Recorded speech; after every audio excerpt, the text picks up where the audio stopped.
లోకములో ఏదైనా సరే, గతించిపోయినదైనా, ప్రస్తుతం ఉన్నదైనా, రాబోతున్నదైనా ఏదైనా సరే అది తాత్కాలికమైనదే. ఇదంతా మాయా. ఈ లోకం మాయా. మాయ లోకములో మనం జీవిస్తూ ఉన్నాం. అందుకే దేవుడు మనలను భద్రము చేస్తూ ఉన్నాడు. తండ్రి ప్రేమ కొరకు వేడుకోమంటున్నాడు. ఈ లోకంతో స్నేహం చేయొద్దంటున్నాడు.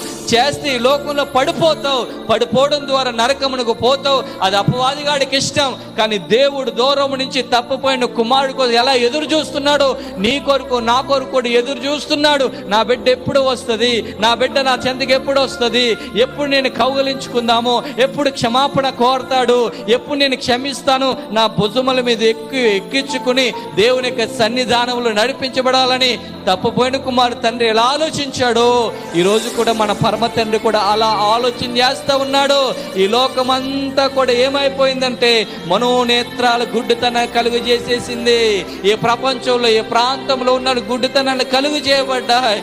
ఈరోజు నీవు నేను కూడా ప్రభువా మా ప్రాంతంలో ఉన్నటువంటి యొక్క మనోనేత్రాలు గుడ్డితనాన్ని కలుగు చేయని అపవాదుని ఎదిరించే శక్తిని దయచే ప్రభువా. వారి మనోనేత్రాలు తెరవ చేయబడితేనే తప్ప దేవుని ప్రేమ వారికి అర్థం కాదు. దేవుని ప్రేమ అర్థమైతేనే తప్ప పాపానికి దూరంగా ఉండలేరు. పాపానికి దూరంగా ఉంటేనే తప్ప పరిశుద్ధంగా జీవించలేరు. పరిశుద్ధంగా జీవిస్తేనే తప్ప నీ దగ్గరికి రారు ప్రభువా.